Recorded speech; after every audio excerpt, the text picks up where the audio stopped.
La mañanera de Ángel Sabatina, sábado 18 de julio del año 2020.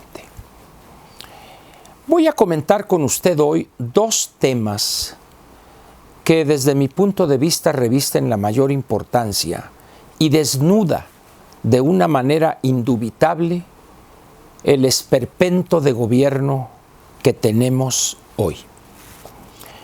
El primer tema o el primer asunto es esto que parece sainete o un acto de una ópera bufa, el allanarse el maestro Emilio Lozoya Austin a su proceso de extradición y llegar a México y de inmediato del aeropuerto, mediante el uso de un señuelo de que si van al reclusorio norte, pero al final de cuentas va al Hospital Ángeles del Pedregal. Al margen de un detalle secundario como es el siguiente: ¿quién va a pagar la estancia de Lozoya Austin en el Hospital Ángeles del Pedregal? ¿Será el Estado mexicano el que corra con los gastos? ¿O será la familia misma del licenciado Lozoya quien pague todo eso? ¿Es válido legalmente que eso se dé? ¿No se supone que el Estado, al detener a alguien y ponerlo sujeto a proceso o entregarlo a la autoridad judicial, en tanto se desarrollan las diligencias obligadas para vincularlo a proceso, pero la integridad física y la salud del detenido corren, uno esperaría, a cargo del Estado mexicano? Sin embargo, bueno, nada se ha dicho, pero sería un detalle interesante informar cuáles serán los honorarios o el costo que se va a pagar por la estancia en el Hospital Ángeles del Pedregal y quién sufragaría la factura correspondiente. Pero vayamos a la parte sustantiva de esto. Es evidente ya, imposible es ocultarlo, el uso mediático, el uso propagandístico y demagógico del caso de Lozoya por parte de este gobierno y específicamente por López. El fiscal general de la República, el doctor Gertz Manero, no se ha manifestado y ha mantenido la discreción a la cual la ley lo obliga. Sin embargo, López no se ha cansado de declarar cosas que probablemente incurran en una violación del debido proceso, y las filtraciones a periodistas que han dicho negoció esto y va a denunciar a esto y el otro, está convirtiendo este proceso más bien en un circo de tres pistas. Una vez más, pues, se prueba que este gobierno no se detiene ante la perversidad de politizar la impartición de justicia con tal de recuperar o intentar recuperar una popularidad perdida. ¿Acaso son tan ingenuos que piensan que el manejo mediático de este caso les va a redituar lo suficiente para compensar las tonterías y la tragedia en la que han convertido la economía del país? Se necesita ser muy, pero muy tonto, por no utilizar otro adjetivo, para pensar que con esto van al menos a intentar remediar aquello. No. Son dos cosas completamente diferentes. Entre más promuevan esa llegada y lo que va a decir y a quienes va a denunciar, la tarea para el fiscal será prácticamente imposible de concretar. ¿Por qué?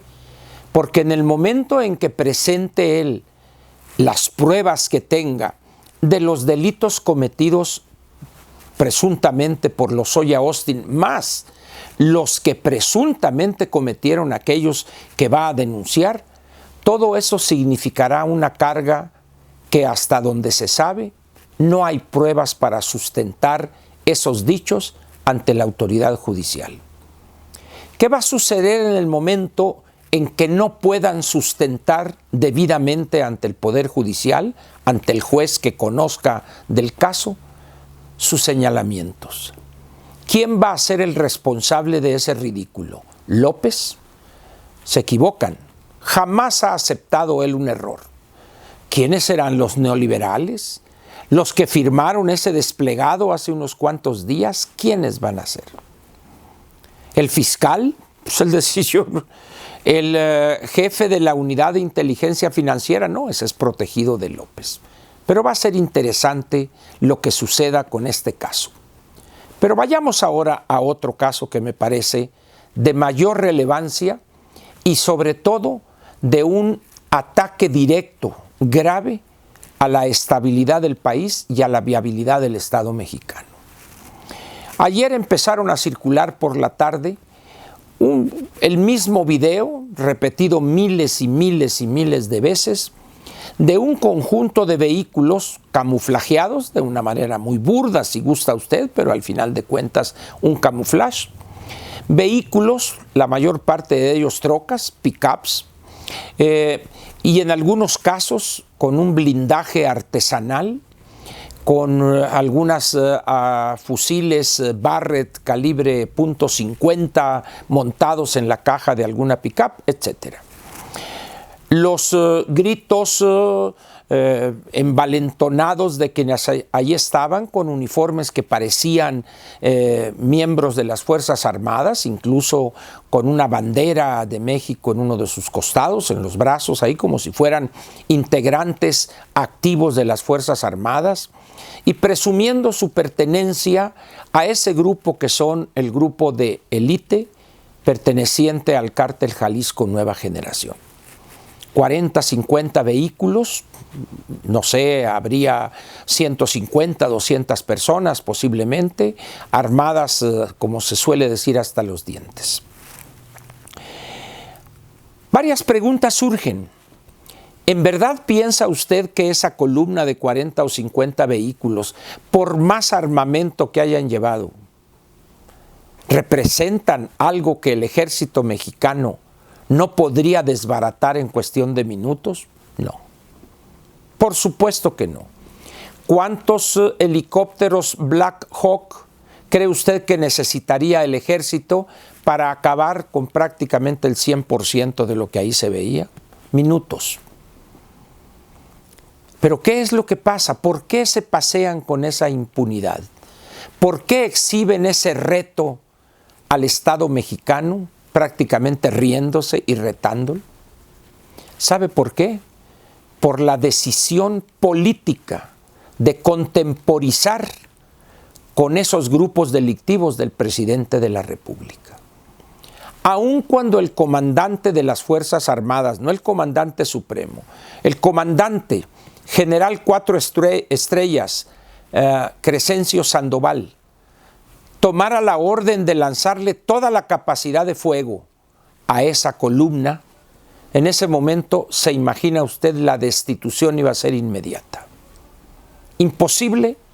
Para una decisión como esa tendría que obtener la autorización del comandante supremo. ¿Usted piensa que se la daría? No.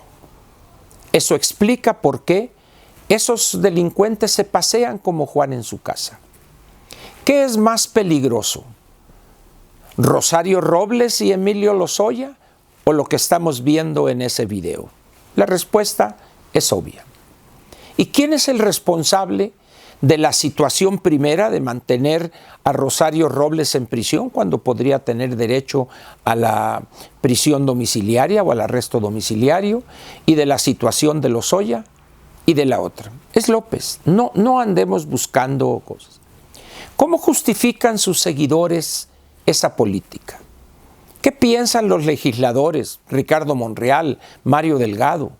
¿Qué piensan estos ideólogos, entre comillas, este señor de origen vasco, que no recuerdo su nombre, que es el que da cursos ahí para los integrantes de los comités de defensa de la 4T, el Fisgón, Paco Ignacio Taibo? ¿Qué piensan ellos? El doctor Ackerman, de esto que estamos viendo. ¿Les parece aceptable? ¿Es razonable que un país de la importancia y tamaño de México y su participación en la globalidad tolere eso que se ve en el video? ¿Quién podría defender la corrección y la justeza de dejarlos que anden como Juan en su casa. ¿Quién? ¿Quién de los seguidores y adoradores de López condonarían esa conducta que permite que no se les toque ni con el pétalo de un oficio? ¿Qué diría mi paisano el Poncho Durazo ante esas imágenes? ¿Se atreverá a cuestionar la decisión del presidente de negarse a usar la capacidad de fuego del Estado mexicano, el monopolio legítimo de la violencia para aplastar a esos delincuentes que retan al Estado mexicano y específicamente a sus Fuerzas Armadas? Ese es el nivel y la clase de gobernación que tenemos. ¿Usted piensa que esas personas que vimos o que se ven en el video se van a constreñir a permanecer en ese espacio? No, van a seguir creciendo como una especie de amibas que se van a ir extendiendo hasta controlar grandes y vastas regiones del país donde el Estado mexicano ni siquiera pueda penetrar. ¿Y quién será responsable de esa situación, de ese desenlace? López. Nunca en la historia contemporánea de México, desde los años 50 o 60 a la fecha, ni en la peor etapa de reto de grupos guerrilleros, allá por los años 60, 70 y parte de los 80, tuvieron estos grupos una capacidad de fuego y capacidad organizativa para lanzar un reto como el que estamos viendo en ese video al Estado mexicano. ¿Cómo es posible que López ni se dé por enterado? ¿Qué dirá la secretaria de Gobernación, el florero de Bucareli? ¿Qué dirá mi general secretario y mi almirante secretario? ¿Qué dirán ellos? ¿Qué dirá el fiscal general? ¿Qué dirá el Poder Judicial ante esa violación flagrante del Estado de Derecho y la pasividad del Poder Ejecutivo? Ese es el gobierno de López y esa es la gobernación de López. ¿Qué dirán algunos legisladores que entienden el peligro que representa contemporizar con esos grupos? ¿Qué dirán? ¿Pesará más la conveniencia de quedar bien ante el Todopoderoso en aras de alguna posición política? ¿O se impondrá la dignidad personal y política para exhibir esa política perversa que debilita al Estado, que hace nugatoria la capacidad del Estado de establecer y mostrar el monopolio legítimo de la violencia frente a estos delincuentes?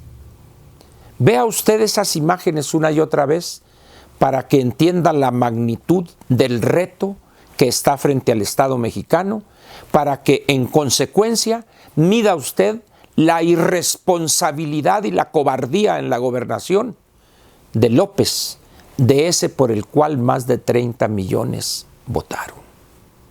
Ahí están los resultados.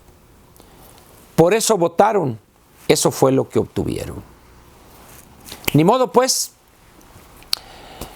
ahí quedan las imágenes y ahí queda la acción de uno de estos grupos, quizá el más poderoso, con mayor presencia y mayor capacidad de fuego.